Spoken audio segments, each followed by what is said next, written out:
ವಾಕ್ಯ.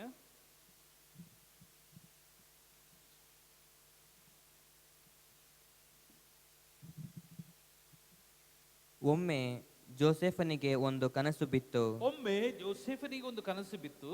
ಅದನ್ನು ಹ್ಮ್ ತನ್ನ ಅಣ್ಣಂದಿರಿಗೆ ತಿಳಿಸಿದಾಗ ಹ್ಮ್ ಅವರು ಅವನನ್ನು ಇನ್ನೂ ಹೆಚ್ಚಾಗಿ ದ್ವೇಷಿಸಿದರು. ನೋಡಿ, ಕನಸು ಬಿದ್ದ ಮೇಲೆ ಆ ಕನಸನ್ನು ಹಂಚಿಕೊಳ್ತಾನೆ. ಆ ಕನಸಿನ ವಿವರಗಳನ್ನ ಹೇಳುವಾಗ ಆ ಅಣ್ಣಂದಿರಿಗೆ ಭಯಂಕರ ಸಿಟ್ಟು ಬರ್ತದೆ. ಏನದು ಕನಸು? ಓದಿ ಕನಸು. ಅವನು ಅವರಿಗೆ, ಹ್ಮ್ ನಾನು ಕನಸಿನಲ್ಲಿ ಕಂಡದನ್ನು ಹೇಳುತ್ತೇನೆ ಕೇಳಿ. ಹ್ಮ್ ಈ ಕನಸಿನಲ್ಲಿ ನಾವು ಹೊಲದಲ್ಲಿ ಬೆಳೆ ಕೊಯ್ದ ಕಂತೆಗಳನ್ನು ಕಟ್ಟುತ್ತಾ ಇದ್ದೆವು. ಹ್ಮ್ ಆಗ ನನ್ನ ಕಂತೆ ಎದ್ದು ನಿಂತಿತು. ನಿಮ್ಮ ಕಂತೆಗಳು ಸುತ್ತಲೂ ಬಂದು ನನ್ನ ಕಂತೆಗೆ ಅಡ್ಡ ಬಿದ್ದುದನ್ನು ಕಂಡೆ ಎಂದು ಹೇಳಿದ. ಇಲ್ಲಿ ನಾನು ಒಂದು ಜಮೀನಿನಲ್ಲಿ, ಒಂದು ಹೊಲದಲ್ಲಿ ಅನೇಕ ರೀತಿಯಾದಂಥ ಬೆಳೆಗಳನ್ನ ಹಾಕಿ, ಆ ಬೆಳೆಗಳು ಅದೆಲ್ಲ ಕಟಾವು ಮಾಡಿ ಆದ್ಮೇಲೆ ಅದನ್ನ ಕಟ್ಟಿ ಇಟ್ಟಾಗ ಈ ಬೆಳೆಯು ಎದ್ದು ನಿಂತು, ನೀನು ಯಾರು ತಮ್ಮ ಕಡೆಯವನವನು, ಅವನಿಗೆ ಇದು ಅಡ್ಡ ಬೀಳುವಂತ ಕಾರ್ಯ. ಇದರ ಅರ್ಥ ಏನಂತ ಹೇಳಿದ್ರೆ, ಲೋಕದಲ್ಲಿ ದೈವ ಮನುಷ್ಯ, ದೇವನ ಶುಭ ಸಂದೇಶವನ್ನು ಸಾರುವಂತ, ಇಲ್ಲಿ ಪ್ರವಾದಿಗಳನ್ನ ನೀವು ನೋಡ್ತೀರಿ. ಹಳೆ ಒಡಂಬಡಿಕೆಯಲ್ಲಿ ನಾವು ಮಲಾಖಿಯ ತನಕ ಅನೇಕ ಪ್ರವಾದಿಗಳನ್ನ ಅಲ್ಲಿ ಯಾರು ಗೌರವಿಸುತ್ತಾರೋ ಅವರಿಗೆ ಅಲ್ಲಿ ಬಿಡುಗಡೆ ಉಂಟು.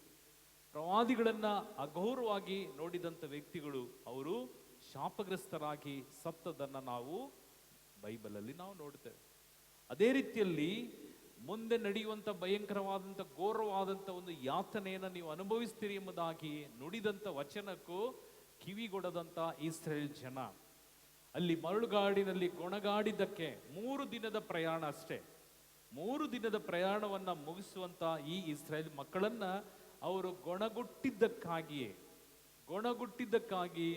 ಆ ಇಸ್ರೇಲ್ ಮಕ್ಕಳನ್ನ ದೇವರು ಅಲ್ಲಲ್ಲೇ ಸುತ್ಸಿ ಅದಾದ ಮೇಲೆ 40 ವರ್ಷಗಳ ಅದಾದ ಮೇಲೆ ಅವರು ಕಾನಾನ್ ನಾಡಿಗೆ ಕಾಲಿಡ್ಲಿಕ್ಕೆ ದೇವರು ಉತ್ತರವನ್ನು ಕೊಟ್ಟದ್ದು. 3 ದಿನದ ಯಾತ್ರೆ 40 ವರ್ಷಕ್ಕೆ ಹೋಯ್ತು. ಇದರ ಅರ್ಥ ಪ್ರಿಯರೇ, ದೇವರು ನಮಗೆ ಯಾರ ಮೂಲಕವಾದರೂ ಎಚ್ಚರಿಸಿದಲ್ಲಿ ನಾನು ಎಚ್ಚೆತ್ತುಕೊಳ್ಳದೇ ಇದ್ದರೆ, ದೇವನ ವಾಕ್ಯ ಹೇಳ್ತದೆ, ನಿನ್ನ ಕುಟುಂಬಕ್ಕೆ ಕೊಡುವಂಥ ದೇವನ ಆಶೀರ್ವಾದ ನಷ್ಟಪಟ್ಟು ಹೋಗುವುದು ಮಾತ್ರವಲ್ಲ, ನೀನು ಅಲೆಮಾರಿ ರೀತಿಯಲ್ಲಿ ಅಲಿಬೇಕು. ನಿನ್ನ ಕುಟುಂಬಗಳು ಚಿತ್ರವಾಗಬೇಕು. ನೀನು ಹೇಳಿದ ಮಾತನ್ನ ಕೇಳದೇ ಇದ್ದಲ್ಲಿ, ನೀನು ನನ್ನ ವಾಕ್ಯಕ್ಕೆ ವಿಧೇಯರಾಗದೇ ಇದ್ದಲ್ಲಿ, ಕುಟುಂಬ, ವೈಯಕ್ತಿಕ ಜೀವನ ಬಿಡ್ರಿ, ಕುಟುಂಬ ನಮ್ಮ ಕಣ್ಣೆದುರಿಗೆ ಹಾಳಾಗಿ, ಒಂದು ಯೋಚನೆ ಮಾಡ್ರಿ, ನನಗೆಲ್ಲ ಇದ್ದು, ಕಾರ್ ಇದೆ, ಮನೆ ಇದೆ, ಜಮೀನಿದೆ, ದುಡ್ಡಿದೆ, ಗೋಲ್ಡ್ ಇದೆ, ಎಲ್ಲ ಇದೆ, ಆದರೆ ನಿಮಗೆ ನೆಮ್ಮದಿ ಇಲ್ದಿದ್ರೆ, ನೆಮ್ಮದಿ ಗೊತ್ತಾ ಏನಂತ ನೆಮ್ಮದಿ ಅಂದ್ರೆ? ಹಲೋ, ಗೊತ್ತಾ? ಹಲೋ, ನಿದ್ರೆ ಮಾಡ್ತಿದ್ರೆ ಏನು? ಇಲ್ಲಲ್ಲ. ನೆಮ್ಮದಿ ಅಂದ್ರೆ ಏನ್ರಿ? ನಿಮ್ಗೆ ಗೊತ್ತಿಲ್ಲ, ನಾನು ಹೇಳ್ತೀನಿ ಕೇಳ್ರಿ. ಇಲ್ಲಿ ಲಾರಿ ಎಲ್ಲ ಹೋಗೋದು ನೋಡಿದ್ದೀರ? ಮನೆ ಕಟ್ಟುವಾಗ ಲಾರಿಗಳು, ಅದು ಹಳೇ ಡೊಕೋಟಾ ಲಾರಿ ಇರ್ತದೆ, ಹೊಸ ಲಾರಿ ಇರಲ್ಲ. ಆ ಲಾರಿ ಮೇಲೆ ಜಲ್ಲಿ ಲೋಡ್ ಮಾಡಿ, ಫುಲ್ಲು ಜಲ್ಲಿ ಇರ್ತದೆ ಲಾರಿ, ಅದ್ರ ಮೇಲೆ ಒಂದು ಟವಲ್ ಹಾಕಿ ಈ ಜಲ್ಲಿ ಯಾವನ್ ಲೋಡ್ ಮಾಡಿರ್ತಾನೋ ಅವನ್ ಮಲಗಿರ್ತಾನೆ. ನೋಡಿದ್ದೀರಾ? ಎಲ್ಲಿ ಮಲಗಿರ್ತಾನೆ? ಹಾಸಿಗೆಲೇ ಅಲ್ಲ, ಜಲ್ಲಿ ಮೇಲೆ ಹಾಸಿಗೆ ಹಾಕಿಲ್ಲ ಅವನು ಲೋಡ್ ಮಾಡಿದಂತ ಲಾರಿ ಮೇಲೆ ಅವನು ಮೈಗೆ ಹಾಕುವಂತ, ಅವನು ಒಂದು ಚಡ್ಡಿ, ಅವನಿಗೆ ಪ್ಯಾಂಟ್ ಗಿಂಟ್ ಇಲ್ಲ, ಅವನೊಂದು ಚಡ್ಡಿ ಹಾಕಿರ್ತಾನೆ, ಶಾರ್ಟ್ಸ್ ಹಾಕಿರ್ತಾನೆ, ಒಂದು ಬನಿಯನ್, ಶರ್ಟ್ ಹಾಕಿರೋದಿಲ್ಲ ಅವನು, ಒಂದು ಬನಿಯನ್, ಆಮೇಲೆ ಒಂದು ಟವಲ್ ಇರ್ತದೆ ಅವನ ಹತ್ರ, ಯಾವಾಗ್ಲೂ ಒಂದು ಟವಲ್ ಇರ್ತದೆ, ಈ ಲೋಡರ್ಸ್ ಹತ್ರ ಒಂದು ಟವಲ್ ಇರ್ತದೆ. ಆ ಟವಲ್ ಅನ್ನ ಜಲ್ಲಿ ಮೇಲೆ ಹಾಕಿ ಆರಾಮಾಗಿ ಕೈ ಕೊಟ್ಟು ಲಾರಿ ಗುಡುಗುಡ ಗುಡುಗುಡ ಗುಡುಗುಡ ಗುಡುಗುಡ ಗುಡುಗುಡ ಹೋಗ್ತದೆ. ಅದು ಹಳ್ಳ ಪಳ್ಳ ಎಲ್ಲ ಹೋಗಿ ಎಲ್ಲಿ ಯಾವುದೋ ಕೊಂಪೆಲಿ ಮನೆ ಕಟ್ತಿದ್ದಾರೆ ಅಲ್ಲಿ ಅನ್ಲೋಡ್ ಮಾಡಬೇಕು. ಕ್ರಷರ್ ಇಂದ ಲಾರಿ ಸಿಟಿಗೋ ಹಳ್ಳಿಗೆ ಹೋಗುವಾಗ ಏರ್ಪೇರ್ ಇದೆ. ಆ ಏರ್ಪೇರಲ್ಲಿ ಹಿಂಗೆ ಆಗುವಾಗ ಕೆಳಗೆ ಜಲ್ಲಿ ಇದೆ, ಆ ಜಲ್ಲಿ ಸಮನಾಗಿಲ್ಲ, ಆ ಜಲ್ಲಿ ಮಟ್ಟವಾಗಿಲ್ಲ, ಆ ಜಲ್ಲಿ ಒಂದೊಂದು ಆಂಗಲ್ ಅಲ್ಲಿ ಅವನನ್ನ ಚುಚ್ತಾ ಇರ್ತದೆ. ಆದರೂ ಅವನು ಕೈ ಕೊಟ್ಟು ಆರಾಮನಿದ್ರೆ ಅದು ನೆಮ್ಮದಿ. ನಮ್ಮನ್ನ ಮಲಗಿಸ್ಲಿ, ಹಲೋ ಮಲಗ್ತೀರಾ?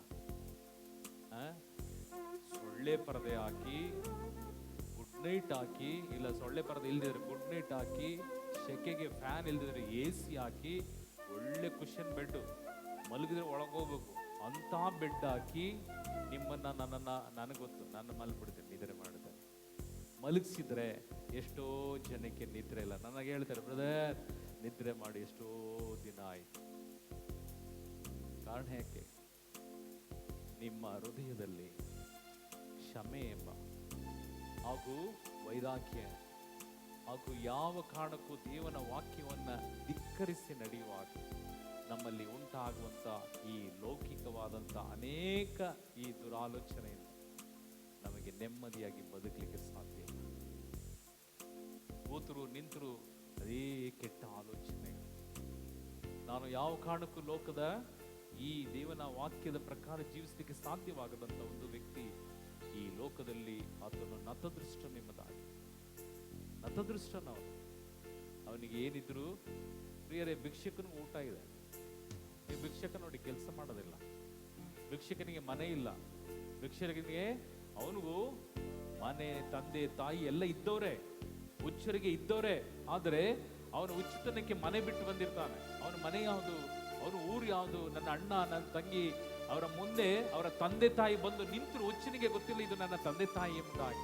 ಯಾಕಂದ್ರೆ ಹುಚ್ಚುತನ ಅಂದ್ರೆ ಅನೇಕ ನರುಗಳಲ್ಲಿ ಪ್ರಾಬ್ಲಮ್ ಆಗಿ ಅವನು ಅನೇಕ ರೀತಿಯಲ್ಲಿ ಆಲೋಚಿಸಿ ಚಿಂತಿಸಿ, ಆ ಚಿಂತೆಯು ಆ ನರ್ವ್ಸ್ ಎಲ್ಲ ಸಂಪೂರ್ಣ ಪ್ರಾಬ್ಲಮ್ ಆದ್ಮೇಲೆ ಅವನು ಹುಚ್ಚುತನ ಆಗ್ತದೆ.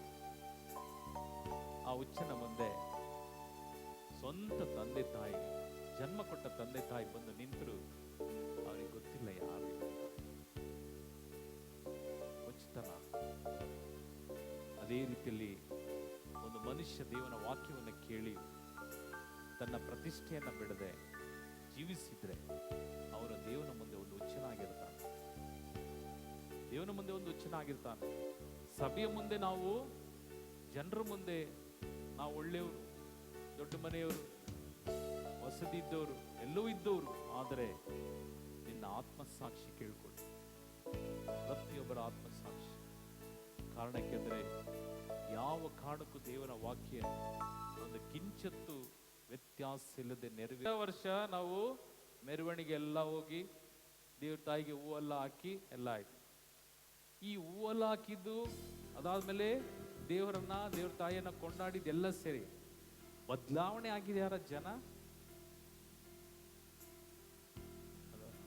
ಯಾರೆಲ್ಲ ಕ್ರೈಸ್ತರಿದ್ದೀರಿ, ಕ್ರೈಸ್ತರು 8ನೇ ತಾರೀಕು ಹಬ್ಬ ಇದೆ.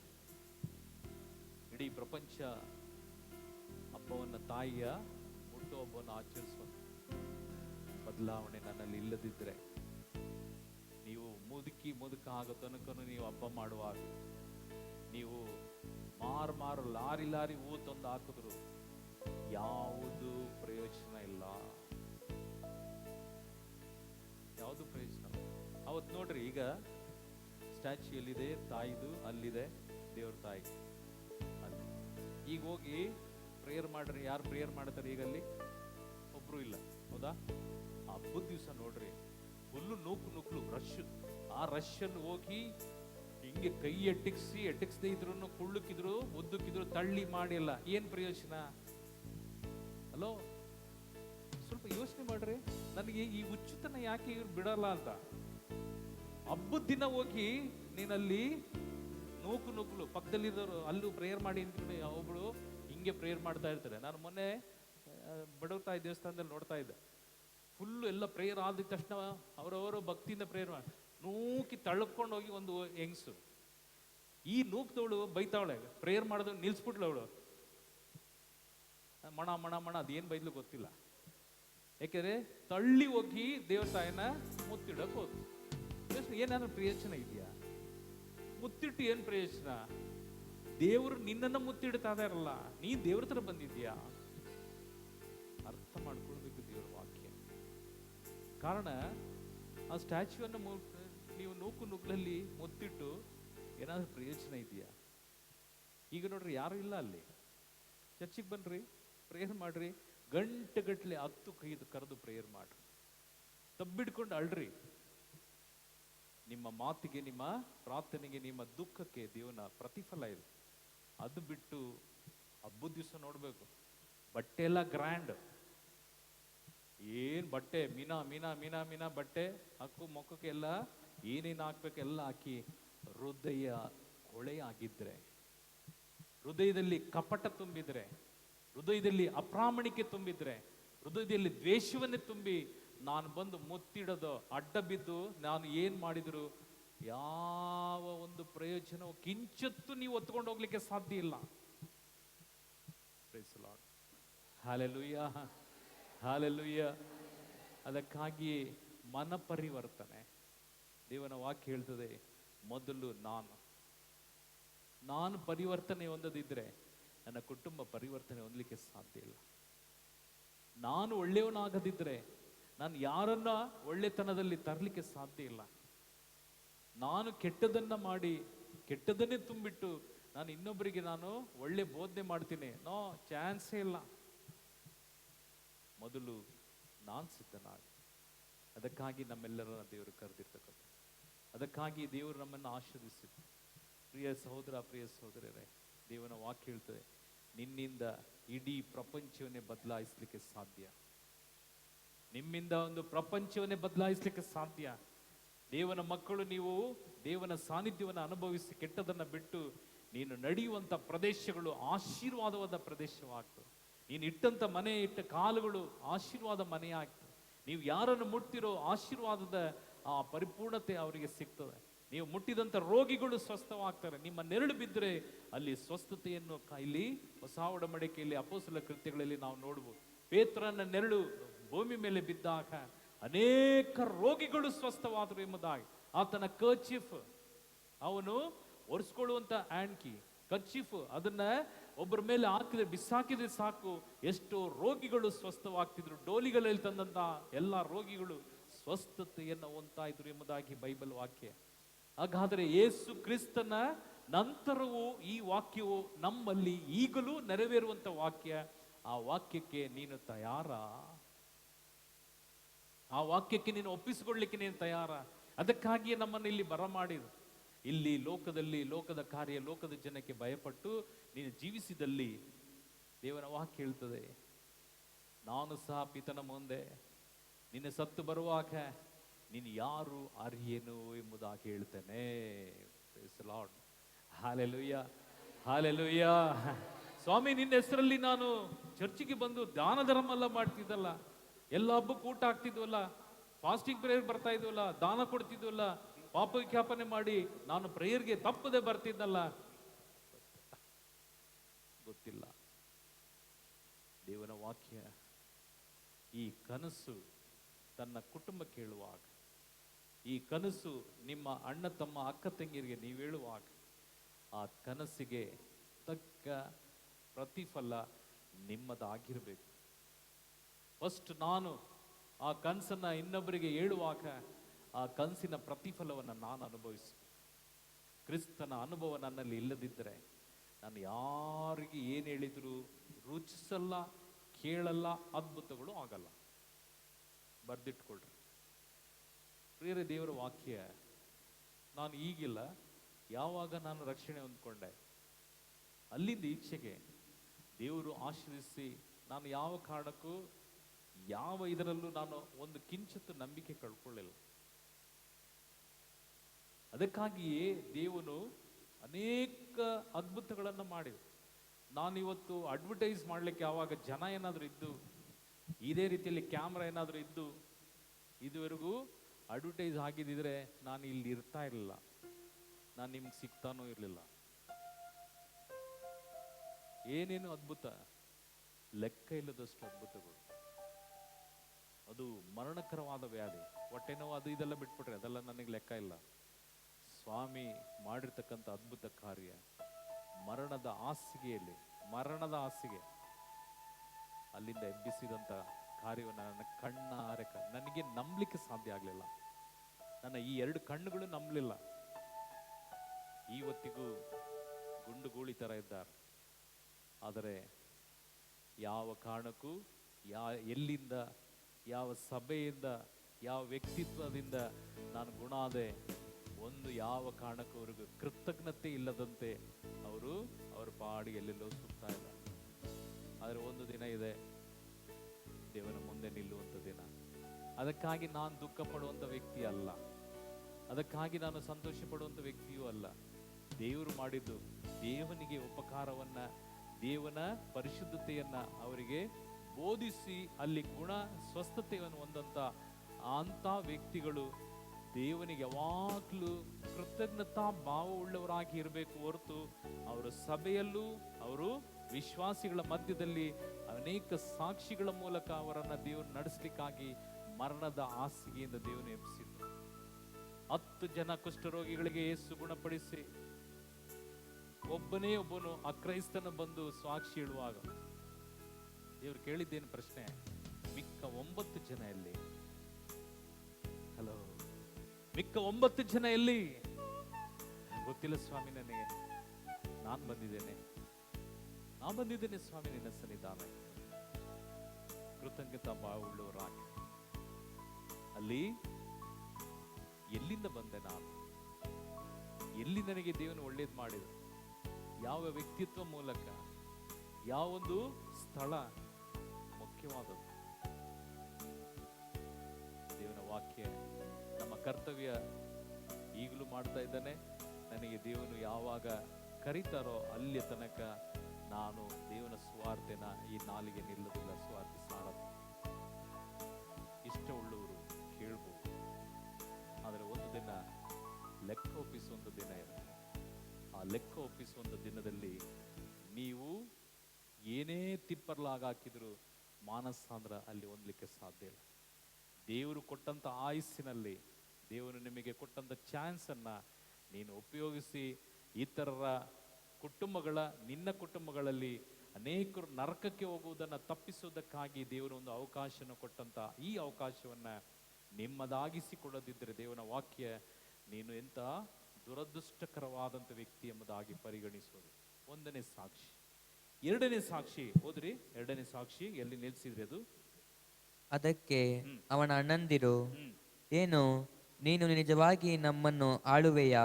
ಏನು ನೀನು ನಿಜವಾಗಿ ನಮ್ಮನ್ನು ಆಳುವಿಯಾ? ನಮ್ಮ ಮೇಲೆ ದೊರೆತನ ಮಾಡುವೆಯಾ? ನನ್ನ ಮೇಲೆ ನೀನೇನು ದೊರೆತನ ಮಾಡ್ತೀಯಾ ಆಮೇಲೆ ಎಂದು ಪ್ರಶ್ನಿಸಿದರು. ಅವನ ಕನಸುಗಳು, ಅವನ ಮಾತುಗಳು ಅವರನ್ನು ಮತ್ತಷ್ಟು ಅಗೆಗಳನ್ನಾಗಿ ಮಾಡಿದವು. ಈಗ ನೀವು ನಿಮ್ಮ ಕುಟುಂಬಗಳಲ್ಲಿ ಏನಾದರೂ ಹೇಳಿದ್ರೆ, ಏನು ಚರ್ಚ್ಗೆ ಹೋಗ್ಬಿಡ್ತೀಯಾ, ಬೈಬಲ್ ತಗೊಂಡು ಹೊರಟೋಗಿದ್ಯಾ, ಏನು ನಮ್ಮ ದೇವ್ರ ಅವರು ಅಂತೆಲ್ಲ ನಿಮ್ಮನ್ನ ಪ್ರಶ್ನಿಸುವಾಗ ಹುಷಾರು. ಯಾವ ಕಾರಣಕ್ಕೂ ದೇವರನ್ನ ಯಾರನ್ನೋ ಎದುರುಕೊಂಡು ನಿಮ್ಮ ಸ್ವರ್ಗೀಯ ಆಶೀರ್ವಾದವನ್ನ ಕಳ್ಕೊಳ್ಬೇಡ್ರಿ. ಸ್ವರ್ಗೀಯ ಆಶೀರ್ವಾದ ಕಳ್ಕೊಳ್ಬೇಡ್ರಿ. ಯಾರು ನಿಮ್ಮನ್ನ ಆ ಪರಿಶುದ್ಧವಾದ ಸಾನ್ನಿಧ್ಯ ತಪ್ಪಿಸ್ಲಿಕ್ಕೆ ಅವಕಾಶ ಕೊಡಬೇಡ್ರಿ. ಏಕೆಂದರೆ ನಿಮಗೆ ಕೊಟ್ಟಂತ ಈ ಅವಕಾಶ ಅವರಿಗೆ ಸಿಕ್ಕಲಿಲ್ಲ. ನೀವು ಶುದ್ಧರಾಗಿ, ನೀವು ಅನೇಕರನ್ನ ನಿನ್ನ ನಡೆ ಮತ್ತು ನಿನ್ನ ನುಡಿಯಲ್ಲಿ ದೇವನಲ್ಲಿ ಕರ್ಕೊಂಡು ಬರುವಾಗ ಅವ್ರಿಗಾಗಿ ನೀನು ಪ್ರಾರ್ಥಿಸ.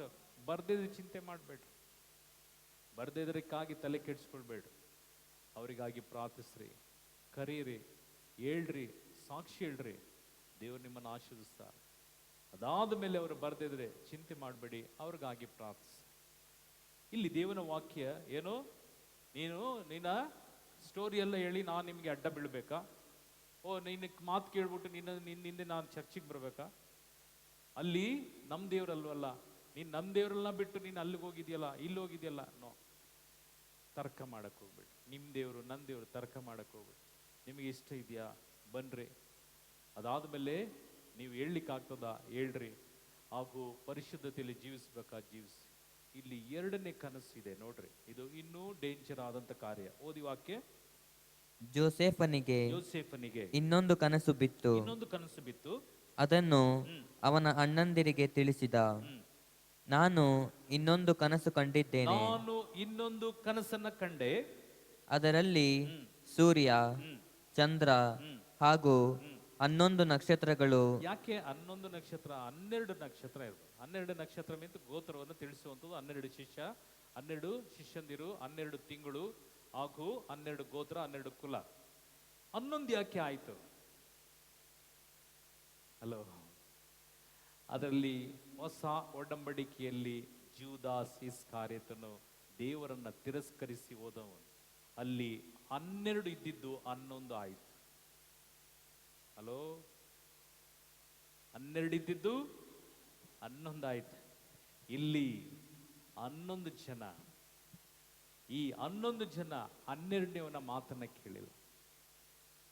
11 ಜನ ತಿರಸ್ಕರಿಸಲ್ಪಟ್ಟಂತ ಒಂದು ವ್ಯಕ್ತಿಯ ಮಾತನ್ನು ಕೇಳಿಲ್ಲ. ಇಲ್ಲಿ 12 ಜನ ಇವರೆಲ್ಲರೂ ಯೇಸು ಸ್ವಾಮಿಯನ್ನ ಒಪ್ಪಿದ್ರು. ಇಲ್ಲಿ ಒಂದು ವ್ಯಕ್ತಿ ಒಪ್ಪಲಿಲ್ಲ, ಜೂದಾಸ್ ಇಸ್ಕರಿಯೋತ.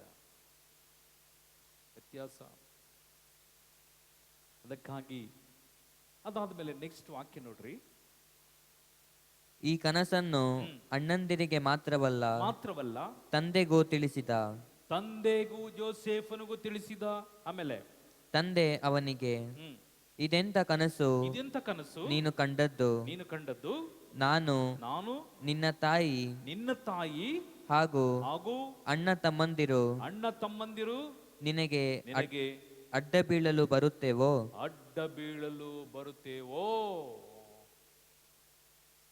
ಮರಿಯಳು ಯೇಸು ಕ್ರಿಸ್ತನ ಜನನವನ್ನ ಕೇಳುವಾಗ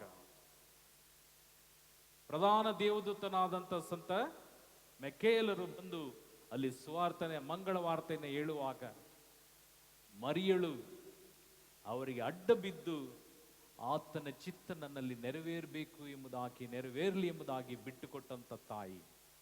ಹಲೋ, ಯೋಸೇಫನು ತನ್ನ ಕನಸಿನಲ್ಲಿ ಈಕೆ ಗರ್ಭಿಣಿಯಾಗಿ ಮದುವೆ, ಈ ವಿವಾಹದ ಮುಂಚೆಯೇ ಗರ್ಭಿಣಿಯಾಗಿದ್ದಾಳೆ ಎಂಬ ಒಂದು ವಾರ್ತೆಯನ್ನು ಕೇಳಿ ಬಿಡಬೇಕು, ಇವಳನ್ನ ಬಿಟ್ಟು ಬಿಡಬೇಕು ಎಂಬುದಾಗಿ ಆತನು ಆಲೋಚಿಸುವಾಗ ಕನಸಿನಲ್ಲಿ ಯೋಸೇಫನಿಗೆ ದೇವನು ಹೇಳಿದ್ರು, ನೀನು ಬಿಡುವಂಥದ್ದಲ್ಲ, ಆಕೆ ಪವಿತ್ರಾತ್ಮನಿಂದ ಗರ್ಭಿತಳಾದಂತ ಆಕೆ ನನ್ನ ಮಗಳು, ಆಕೆಯನ್ನ ನೀನು ಬಿಡಬೇಡ.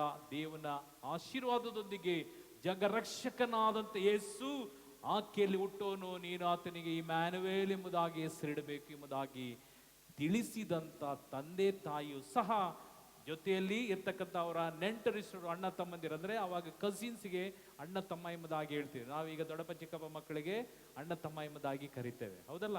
ನಮ್ಮ ಅಣ್ಣ ಆದ್ರೂ ನಮ್ಮ ಸ್ವಂತ ಅಣ್ಣಲ್ಲ, ದೊಡ್ಡಪ್ಪನ ಮಗ. ಯಾರಾದ್ರೂ ಕೇಳ್ತಾರೆ, ಸ್ವಂತ ಅಣ್ಣನ ಸ್ವಂತ ಅಕ್ಕನ? ಇಲ್ಲ, ದೊಡ್ಡಪ್ಪನ ಮಗ, ಚಿಕ್ಕಪ್ಪ, ಆದ್ರೂ ಅಣ್ಣ ಅಕ್ಕ ಅಂತ ಹೇಳ್ತೀವಿ. ಅದೇ ರೀತಿಯಲ್ಲಿ ಆಗಿನ ದಿನಗಳಲ್ಲಿ ಇಲ್ಲಿ ದೊಡ್ಡಪ್ಪ ಚಿಕ್ಕಪ್ಪ ಎಲ್ಲ ಮಕ್ಕಳಿಗೆ ಅಣ್ಣ ಅಕ್ಕ ತಂಗಿ ಎಂಬುದಾಗಿ ಹೇಳ್ತೀವಿ. ಅದೇ ರೀತಿಯಲ್ಲಿ ಇಲ್ಲಿ ಯೇಸು ಕ್ರಿಸ್ತನ ಜನನದ ಕಾರ್ಯವನ್ನು ನಾವು ನೋಡುವಾಗ ಯೇಸು ಕ್ರಿಸ್ತನು ಮಾತ್ರವೇ ಲೋಕರಕ್ಷಕ. ಇಲ್ಲಿ ತಾಯಿಯಾಗಲಿ, ಯೋಸೇಫನಾಗಲಿ, ಹೊಸ ಒಡಂಬಡಿಕೆ ಯೋಸೇಫನಾಗಲಿ, ಮರಿಯಳಾಗಲಿ, ಇಲ್ಲಿದ್ದಂಥ ಪ್ರತಿಯೊಂದು ವ್ಯಕ್ತಿಗಳಾಗಲಿ ದೇವನಿಗೆ ಅಡ್ಡ ಬೀಳಬೇಕೆಂಬುದಾಗಿ ಆದಿಯಲ್ಲಿ ಈ ಯೋಸೇಫನ ಕನಸಿನಲ್ಲೇ ಬಂದಂತ ಕನಸು. ಈ ಅಣ್ಣ ತಮ್ಮಂದಿರು ಹಾಗೂ ತಂದೆಯೂ ತಾಯಿಯೂ, ಇದು ನೀನು ಕನ್ಸ್ಕೊಂಡಂತ ಕಾರ್ಯವನ್ನು ನಾವು ಅಡ್ಡ ಬಿಡ್ಬೇಕ? ನಿಮ್ಮ ಅಮ್ಮನೋ ನಿನ್ನ ತಾಯಿಯು, ಇಲ್ಲಿ ನೋಡ್ರಿ ಯೋಸೇಫನ ಹೇಳಿರ್ತೇನೆ, ನಿನ್ನ ತಾಯಿಯೂ ನಿನಗೆ ಅಡ್ಡ ಬೀಳ್ಬೇಕು. ಇದು ಎಂತ ಕನಸು? ಹೊಸ ಒಡಂಬಡಿಕೆಯಲ್ಲಿ ನೆರವೇರುವಂತ ಕನಸು. ಹೊಸ ಒಡಂಬಡಿಕೆಯಲ್ಲಿ ಪ್ರತಿಷ್ಠನಾದಂತ ಯೇಸು ಕ್ರಿಸ್ತನು ದೇವರ ಕುಮಾರ ಎಂಬುದಾಗಿ ಹಳೆಯ ಒಡಂಬಡಿಕೆಯಲ್ಲಿ ಇಲ್ಲಿ ಯೋಸೇಫನಿಗೆ ಅದೇ ತಂದೆಯ ಈ ಹೆಸರನ್ನು ಹಿಡಿದಂತ ಒಂದು ವ್ಯಕ್ತಿಯ ಕನಸಿನಲ್ಲಿ ದೇವರು ನಮಗೆ ಮುನ್ನೆಚ್ಚರಿಕೆಯಾಗಿ ತಿಳಿಸಿದಂತ ಪ್ರವಾದನ ವಾಕ್ಯ. Hallelujah, hallelujah. ಮುಂದಿನ ವಾಕ್ಯ ಓದಿ ನಿಲ್ಲಿಸ್ತೇನೆ. ಅಣ್ಣಂದಿರು ಅವನ ಮೇಲೆ ಹೊಟ್ಟೆ ಕಿಚ್ಚು ಪಟ್ಟರು, ಆದರೆ ತಂದೆ ಈ ವಿಷಯವನ್ನು ಮನಸ್ಸಿನಲ್ಲೇ ಮೆಲುಕು ಹಾಕಿದ. ಇಲ್ಲಿ ಮರಿಯಳು ಹೊಸ ಒಡಂಬಡಿಕೆಯಲ್ಲಿ ಈ ವಾಕ್ಯವೆಲ್ಲವನ್ನ ಕೇಳಿ ಮರಿಯಳು ತನ್ನ ಹೃದಯದಲ್ಲಿ ಏನ್ ಮಾಡಿದ್ರು? ಮೆಲುಕು ಹಾಕುತ್ತಲೇ ಇದ್ಲು. ಇಲ್ಲಿ ಹೊಸ ಒಡಂಬಡಿಕೆಯಲ್ಲಿ ಯೋಸೇಫನು ಎಲ್ಲವನ್ನ ಮೆಲುಕು ಹಾಕಿದ. ತಂದೆ ಈ ಯೋಸೇಫನ ವಾಕ್ಯವನ್ನು ಕೇಳಿ ಮೆಲುಕು ಹಾಕಿದ ಎಂಬುದಾಗಿ ಬರೆಯಲ್ಪಟ್ಟಿದೆ. ಅರ್ಥ ಆಯ್ತಾ? ಹಲೋ, ಇದು ತುಂಬ ಒಳ್ಳೆ ಇಂಟ್ರೆಸ್ಟ್ ಸಬ್ಜೆಕ್ಟ್. ಇಲ್ಲದ ಕಾರಣ ಇಲ್ಲಿಗೆ ನಿಲ್ಲಿಸೋಣ. ಬರುವ ದಿನಗಳಲ್ಲಿ 2 ವಾರ ಪ್ರಾರ್ಥನೆ ಇರೋದಿಲ್ಲ. ಕಾರಣ ನನ್ನನ್ನು ಡಿವೈನಿಗೆ ಪ್ರೀಚರಾಗಿ ದೇವರು ಕಳಿಸ್ತಾ ಇದ್ದಾರೆ. ಡಿವೈನ್ ಧ್ಯಾನ ಮಂದಿರದಲ್ಲಿ ಪ್ರತಿ ತಿಂಗಳ 3ನೇ ವಾರ ಡಿವೈನಿಗೆ ಪ್ರೀಚರಾಗಿ ಹೋಗ್ತಾ ಇದ್ದಾನೆ. ದೇವರು ನಿಮ್ಮೆಲ್ಲರ ಪ್ರಾರ್ಥನೆ ಹಾಗೂ ಇನ್ನು ಹೆಚ್ಚಾದಂಥ ಆತ್ಮ ದೇವನ ಕಡೆಗೆ ದೇವನು ಸೆಳೆಯಲಿ ಎಂಬುದಾಗಿ ನನಗಾಗಿ ಪ್ರಾರ್ಥಿಸ್ರಿ. ಕಾರಣಕ್ಕೆಂದರೆ ಅನಿವಾರ್ಯ, ನನ್ನನ್ನು ಸುಮಾರು 9-10 ವರ್ಷದ ಹಿಂದೆ ಕರೆದರು. ಆದರೆ ಸಮಯದ ಅಭಾವ ಪ್ಲಸ್ ಕುಟುಂಬದ ಅನೇಕ ನಾನಾ ರೀತಿಯ ಕಾರಣಾರ್ಥಗಳಿಂದ ನಾನು ಹೋಗ್ಲಿಕ್ಕೆ ಸಾಧ್ಯ ಆಗಲಿಲ್ಲ. ನಾನು ಬರಲ್ಲ ಅಂತ ಹೇಳಿದ್ದೆ. ಅದಕ್ಕಾಗಿ ಈಗ ನನಗೇನು ತೊಂದರೆ ಇಲ್ಲ. ದೇವರು ನನ್ನನ್ನು ಆಶೀರ್ವಿಸಿ ನನ್ನ ಕರ್ತವ್ಯವನ್ನು ಮುಗಿಸಿದ್ದೇನೆ. 2 ಮಕ್ಕಳ ಮದುವೆಯನ್ನು ಮಾಡಿದ್ದೇನೆ. ಮಕ್ಕಳಿಗೆ ಒಳ್ಳೆಯ ಎಜುಕೇಷನ್ ದೇವರು ಕೊಟ್ಟಿದ್ದಾರೆ. ಅವರ ಕಾಲಲ್ಲಿ ಅವರು ನಿಂತ್ಕೊಳ್ಳುವಷ್ಟು ಶಕ್ತಿಯನ್ನು ದೇವರು ಕೊಟ್ಟಿದ್ದಾರೆ. ಈಗ ನಾನು ಫ್ರೀ. ಅದಕ್ಕಾಗಿ ನಾನು ಇನ್ನೂ ಹೆಚ್ಚಾದಂಥ ಸೇವೆಯನ್ನು ಮಾಡಲಿಕ್ಕಾಗಿ ದೇವರು ನನ್ನನ್ನು ಆಯ್ಕೆ ಮಾಡಿ ಡಿವೈನ್ ಧ್ಯಾನ ಮಂದಿರದಲ್ಲಿ ಒಪ್ಕೊಂಡಿದ್ದೇನೆ. ಕಳೆದ 2 ವಾರದ ಹಿಂದೆ ಫಾದರ್ ಅಗಸ್ಟಿನ್ ವಲ್ಲವರನ್ನು ಬ್ಯಾಂಗ್ಳೂರಲ್ಲಿ ಕರೆದು ನನ್ನನ್ನು ಬ್ಲೆಸ್ ಮಾಡಿದ್ದಾರೆ. ನಾನು 3ನೇ ವಾರ, ಪ್ರತಿ ತಿಂಗಳ 3ನೇ ವಾರ ಯಾರೆಲ್ಲ ಬರುವವರು ಡಿವೈನಿಗೆ 3ನೇ ವಾರದಲ್ಲಿ ನಾನು ಅಲ್ಲಿರ್ತೇನೆ. ಬನ್ನಿ, ಹೆಚ್ಚಾದಂಥ ಆಶೀರ್ವಾದವನ್ನು ಪಡೀರಿ. ಅದಕ್ಕಾಗಿ ನನಗಾಗಿ ಪ್ರಾರ್ಥಿಸಿ. ನನ್ನ ಪ್ರಯಾಣ ಪ್ಲಸ್ ನನಗೆ ದೇವನು ಇನ್ನು ಹೆಚ್ಚಾಗಿ ಒಳ್ಳೆಯ ಜ್ಞಾನವನ್ನು ಕೊಡಲಿ, ದೇವನ ಆಶೀರ್ವಾದದೊಂದಿಗೆ ಆರೋಗ್ಯವನ್ನು ಕೊಡಲಿ. ಏಕೆಂದರೆ ಅನೇಕ ಆತ್ಮಗಳು ಪ್ರಿಯರೇ, ದೇವರು ಕೊಟ್ಟದ್ದು ಒಳ್ಳೆಯ ಒಂದು ಕಾರ್ಯ, ಹೋಗಿ ಸುವಾರ್ತೆಯನ್ನು ಸಾರಿ ಎಂಬುದಾಗಿ. ಅದೇ ರೀತಿಯಲ್ಲಿ ಕೇರಳದಲ್ಲಿ ಇನ್ನೊಂದು ಮರಿಯನ್ ಇದು ಕೃಪಾಸನ ಎಂಬುದಾಗಿ ಒಂದು ಜಾಗ ಇದೆ. ಅಲ್ಲಿ ಆಗದೇ ಇರತಕ್ಕಂಥ ಕಾರ್ಯ 6 ನಿಯೋಗಗಳನ್ನು ಇಟ್ಟು ನಾನು ಹೇಳಿದ್ದೆ. ನಾನು ಕಳೆದ ತಿಂಗಳಲ್ಲಿ ಅಲ್ಲಿಯೂ ಕರೆದಿದ್ದಾರೆ. ಇದು 2 ಕಾರ್ಯವನ್ನು ಮುಗಿಸಿ ನಾನು ಮೈಸೂರಿಗೆ ಬರೋ ರೀತಿಯಲ್ಲಿ ಪ್ಲ್ಯಾನ್ ಮಾಡಿದ್ದೇವೆ. ಅಲ್ಲಿಯೂ ಅದಕ್ಕಾಗಿ ಪ್ರಾರ್ಥಿಸಿ. ಅಲ್ಲಿ ಕಂಪ್ಲೀಟ್ ಮಲಯಾಳಂ ಮಾತ್ರ. ಅಲ್ಲಿ ತಮಿಳೀಗ ಪ್ರಾರಂಭಿಸಿದ್ದಾರೆ ಒಂದು ದಿನ, ಹಾಗೂ ನನಗೂ ಕನ್ನಡದಲ್ಲಿ ಪ್ರಾರಂಭಿಸಲಿಕ್ಕಾಗಿ ಅಲ್ಲಿ ನಾನು ಡೀಟೇಲ್ ಕೊಟ್ಟು ಬಂದಿದ್ದೇನೆ. ದೇವನು 2 ಕಡೆಯೂ ಹೆಚ್ಚಿನ ಆಶೀರ್ವಾದ ಹಾಗೂ ಅನೇಕ ಮಕ್ಕಳ ಮಾನಸಾಂತರಕ್ಕಾಗಿ ದೇವನು ನನ್ನನ್ನು ಮುನ್ನಡೆಸಲಿ. ನಿಮ್ಮ ಪ್ರಾರ್ಥನೆಯ ಭಿಕ್ಷೆ ನನಗೆ ಹೆಚ್ಚು ಅಗತ್ಯ. ನನಗಾಗಿ ಸದಾಕಾಲ ಪ್ರಾರ್ಥಿಸಿ, ನನ್ನ ಕುಟುಂಬಕ್ಕಾಗಿ ಪ್ರಾರ್ಥಿಸ್ರಿ. ದೇವರು ನಿಮ್ಮನ್ನು ಸಹ ಅನುಗ್ರಹಿಸಿ ಇದೇ ರೀತಿ ಲೋಕದಲ್ಲಿ ಸ್ವಾರ್ಥೆಯನ್ನು ನಿಮ್ಮ ಮೂಲಕ ಏನೆಲ್ಲ ದೇವನು ಯೋಜನೆ ಇಟ್ಟಿದ್ದಾರೋ ಅದನ್ನು ದೇವರು ನೆರವೇರಿಸಲಿ. ಅದಕ್ಕಾಗಿ ನನ್ನ ಭಾರವಾದ ಪ್ರಾರ್ಥನೆ ಇದೆ. ದೇವರು ಹೆಚ್ಚಾಗಿ ನಮ್ಮೆಲ್ಲರನ್ನು ಉಪಯೋಗಿಸಲಿ. ಮೈಸೂರೊಂದು ಪರಿಶುದ್ಧವಾದಂಥ ದೈವ ಕೃಪಾ ವರವನ್ನು ತುಂಬುವಂಥ ಒಂದು ಊರಾಗಲಿ. ನಮ್ಮಿಂದ ಅನೇಕ ಆತ್ಮಗಳು ದೇವನ ಕಡೆಗೆ ಬರಲಿ. ಅದೇ ದೇವರ ಉದ್ದೇಶ. ಅದು ನಿಮ್ಮಲ್ಲಿಯೂ ಅದು ನೆರವೇರುವುದಕ್ಕಾಗಿ ಪ್ರಾರ್ಥಿಸ್ತಾರೆ. ಎಲ್ಲರೂ ಎದ್ದು ನಿಲ್ಲೋಣ. 10ನೇ ತಾರೀಕು ಫಾಸ್ಟಿಂಗ್ ಪ್ರೇಯರ್ ಇದೆ. ಎಲ್ಲಿ ಫಾಸ್ಟಿಂಗ್ ಪ್ರೇಯರ್ ಮಾಡ್ತಿದ್ವೋ ಅದೇ ಜಾಗದಲ್ಲಿ ಸೆಂಟ್ ಫಿಲಮ್ನಾಸ್ ಕಾಲೇಜಿನ ಚಾಪಲಲ್ಲಿ ಬೆಳಗ್ಗೆ 10 ಗಂಟೆಯಿಂದ ಪ್ರಾರಂಭವಾದ ಈ ಉಪವಾಸ ಪ್ರಾರ್ಥನೆ, ಅದು ದೇವನ ಅಭಿಷೇಕದಲ್ಲಿ ಇದುವರೆಗೂ ನಡೆಸುವ ಉಪವಾಸ ಪ್ರಾರ್ಥನೆ. ಹೆಚ್ಚಾಗಿ ಬನ್ನಿರಿ. ಇನ್ನು ಅನೇಕ ಜನರನ್ನ ಕರ್ಕೊಂಡು ಬನ್ನಿ. ದೂರ ಎಂಬುದಾಗಿ ನೋಡಬೇಡ್ರಿ. ಇಲ್ಲಿಂದ ನಾನು ಕೇರಳಕ್ಕೆ ಹೋಗ್ತಾನೆ, ಇಲ್ಲಿಂದ ನಾನು ಕೇರಳಕ್ಕೆ ಹೋಗಿ ಸುವಾರ್ತೆ ಸಾರ್ತನೆ, ಇಲ್ಲಿಂದ ಮೈಸೂರಿಂದ ಇಲ್ಲಿ ಬರ್ಲಿಕ್ಕಾಗಿ ತವಕ ಪಡಬೇಡ್ರಿ. ದೇವರು ನಿಮ್ಮನ್ನು ಆಶೀರ್ವಿಸ್ತಾರೆ, ಹೆಚ್ಚಾದಂಥ ಆಶೀರ್ವಾದ. ಅದಕ್ಕಾಗಿ ವಯಸ್ಸು ನೋಡ್ಬೇಡ್ರಿ, ದೂರ ನೋಡ್ಬೇಡ್ರಿ, ಸಮಯ ನೋಡ್ಬೇಡ್ರಿ, ಹಣ ನೋಡ್ಬೇಡ್ರಿ. ಕಾರಣಕ್ಕೆಂದ್ರೆ ಒಂದು ರೋಗ ಬಂದರೆ ಬರಬಾರ್ದು. ನಾನು ಬಯಸ್ತಾ ಇಲ್ಲ. ಬಂದವರನ್ನು ನಾನು ನೋಡಿದ್ದೇನೆ, ಪ್ರಾರ್ಥಿಸಿದ್ದೇನೆ. ರೋಗ ಬಂದರೆ ಡಾಕ್ಟರ್ ಎಳ್ಳೇ ಹೇಳ್ತಾರೆ, ಕೊಡ್ತಾರೆ. ಬಿಲ್ ಎಷ್ಟು ಕೇಳಿದ್ರು ಕೊಡ್ತಾರೆ, ಸಾಲ ಮಾಡಿ ಆದ್ರೂ ಕೊಡ್ತಾರೆ. ರೋಗ ಬರುವಂತ ಮುಂಚೆ, ಕ್ಷಾಮ ಬರುವುದಕ್ಕೆ ಮುಂಚೆ, ಮರಣ ಬರುವುದಕ್ಕೆ ಮುಂಚೆ ತಯಾರಾಗ್ರಿ. ದೂರ ಏನಿಲ್ಲ. ನೀವು ಮನೇಲಿ ಇದ್ರು 3 ಗಂಟೆಗೆ ಊಟ ಮಾಡೋರು ಎಷ್ಟು ಜನ ಇದ್ದೀರಿ? 3 ಗಂಟೆಗೆ ಊಟ ಕೊಡ್ತೀವಿ. ಅದು ಒಂದು ದಿವಸ ಬೇಳೆ ಸಾರು ಹಾಕ್ಲಿಲ್ಲ, ನಾವು ಮಾಂಸದ ಊಟನೇ ಕೊಟ್ಟಿದ್ದೇವೆ. ದೇವರು ಅನೇಕ ಕೈಗಳನ್ನು ಆಶ್ರಯಿಸಿದ್ದಾರೆ, ಅನೇಕ ಕೈಗಳನ್ನು ಆಶ್ರಯಿಸಿ ದಾನಿಗಳನ್ನು ಕೊಟ್ಟಿದ್ದಾರೆ. ಬನ್ನಿ, ಒಳ್ಳೆಯ ಮಾಂಸದೂಟ ಇರುತ್ತದೆ. ಆ ಉಪವಾಸ ಪ್ರಾರ್ಥನೆ ನಿಮಗಾಗಿ ಸೀಮಿತವಾದಂಥ ಉಪವಾಸ ಪ್ರಾರ್ಥನೆ. ಅನೇಕ ಸಾಕ್ಷಿಗಳಿಂದ ಈ ಅಂತ್ಯಕಾಲ ಹೆಚ್ಚಾಗಿ ಪ್ರಾರ್ಥಿಸಿ ಕಣ್ಣುಗಳನ್ನು ಮುಚ್ಚಿ ನಿಮ್ಮ ಅಗತ್ಯಗಳನ್ನು ಸ್ವಾಮಿಯಲ್ಲಿ ಒಪ್ಪಿಸಿಕೊಳ್ಳಿ. ನಮ್ಮಲ್ಲಿರ್ತಕ್ಕಂಥ ಎಲ್ಲ ಜಡತ್ತುಗಳನ್ನು ಒಪ್ಪಿಸಿಕೊಳ್ಳಿ. ಎಂದು ಯೇಸು ನನ್ನನ್ನು ಮುಟ್ಟಬೇಕು, ನಾನು ಇಂದಿನಿಂದ ದೇವನ ಮಗನಾಗಿ ಜೀವಿಸಬೇಕು. ಲೋಕದಲ್ಲಿ ಏನೇ ಕಷ್ಟ ಸಂಕಷ್ಟಗಳು ಬಂದರೂ ಅದನ್ನು ಎದುರಿಸಲು ನಾನು ತಯಾರು. ಕರ್ತನೇ, ನಾನು ಬಿಟ್ಟು ಕೊಡ್ತಿದ್ದೇನೆ ನನ್ನ ಹೃದಯದಲ್ಲಿರ್ತಕ್ಕಂಥ ಎಲ್ಲ ಕಲ್ಮಶಿಗಳನ್ನು ತೆಗೆದುಹಾಕು ಸ್ವಾಮಿ. ಲೋಕದಲ್ಲಿ ಯಾವ ಜನಕ್ಕೂ ನಾನು ಹೆದರದಂತೆ ನಿನ್ನ ಪರಿಶುದ್ಧ ಸಾನ್ನಿಧ್ಯವನ್ನು ನಾನು ಅನುಭವಿಸಬೇಕು. ನೀನು ನನಗೆ ಒಡೆಯ, ನೀನು ನನಗೆ ದೇವನು, ನೀನೇ ನನ್ನ ಸರ್ವವು ಎಂಬುದಾಗಿ ಕಣ್ಣುಗಳನ್ನು ಮುಚ್ಚಿ ನಿಮ್ಮ ಹೃದಯವನ್ನ ಕರ್ತನಿಗೆ ಬಿಟ್ಟುಕೊಡಿ. ಆ ಯೇಸು ಕ್ರಿಸ್ತನ ಆಶೀರ್ವಾದವು ನಿನ್ನನ್ನು ನಿನ್ನ ಮನೆಯನ್ನು ತುಂಬಲಿ. ಈ ನಿಮಿಷದಲ್ಲಿ ಆರಾಧನೆ ನಾವು ಎಲ್ಲರೂ ಸೇರಿ ಆರಾಧಿಸುವಾಗ ಈ ಆಲಯದಲ್ಲಿ ದೇವರು ನಮಗಾಗಿ ಪ್ರಸನ್ನರಾಗಿದ್ದಾರೆ. ನಾವೆಲ್ಲರೂ ಸೇರಿ ಆರಾಧಿಸುವಾಗ ಆತನ ಕರಗಳು ನಮ್ಮ ಮುಂದೆ, ನಮ್ಮ ಪ್ರತಿಯೊಬ್ಬರ ಶಿರಸ್ಸಿನ ಮೇಲೆ ಆತನ ಕರಗಳಿಂದ ಆಶ್ರಯಿಸುವಂತ ದೇವರು. ಅದಕ್ಕಾಗಿ ಬಿಟ್ಟುಕೊಡಿ, ನಿಮ್ಮೆಲ್ಲ ಅಗತ್ಯಗಳನ್ನ ಸ್ವಾಮಿಗೆ ಒಪ್ಪಿಸಿಕೊಡಿ. ಇದು ಕರ್ತನು ನಮಗಾಗಿ ವಾಸ ಮಾಡುವ ಈ ಆಲಯ, ನಮಗಾಗಿ ಕಾದು ಕುಳಿತಿರುವಂತ ದೇವನು ನಮ್ಮೆಲ್ಲರನ್ನು ಅಭಿಷೇಕದ ಮೂಲಕ ನಡೆಸಲಿ ಎಂಬುದಾಗಿ ಈ ಗೀತೆಯೊಂದಿಗೆ ನಾವೆಲ್ಲರೂ ಸೇರಿ ಕರ್ತನನ್ನು ಸ್ತುತಿಸುತ್ತಾ ನಮ್ಮ ಭಿನ್ನ ಪ್ರಾರ್ಥನೆಗಳಿಗೆ ದೇವರು ಸದುತ್ತರ ಕೊಡಲಿ ಎಂಬುದಾಗಿ ಎಲ್ಲರೂ ವಿಶ್ವಾಸದೊಂದಿಗೆ ಸೇರಿ ಆಡೋಣ.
ಹಗೆತನ, ಮತ್ಸರ, ಅನೇಕ ರೀತಿಯಾದಂತ ನಾನಾ ಪ್ರಶ್ನೆಗಳಿಂದ ಚಾಡಿ ಮಾತುಗಳು, ನಿಂದನೆ, ಈ ರೀತಿಯಾಗಿ ಇಲ್ಲದ ಸಲ್ಲದ ಆರೋಪಗಳನ್ನು ಹೊರಿಸಿ ಕರ್ತನೇ ನಾನು ಪಡೆದಂತ, ನಾನು ಈ ಲೋಕದಲ್ಲಿ ಅನುಭವಿಸಿದಂತ ಅನೇಕ ಕಷ್ಟಗಳು, ಅಪ್ಪ ನನಗೆ ಕೊಟ್ಟಂತ ಕಣ್ಣೀರು, ನನಗೆ ಕೊಟ್ಟಂತ ದುಃಖಗಳು, ನನಗೆ ಕೊಟ್ಟಂತ ವೇದನೆ ನಿನಗೆ ಮಾತ್ರ ತಿಳಿದಿದೆ.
ಲೋಕದ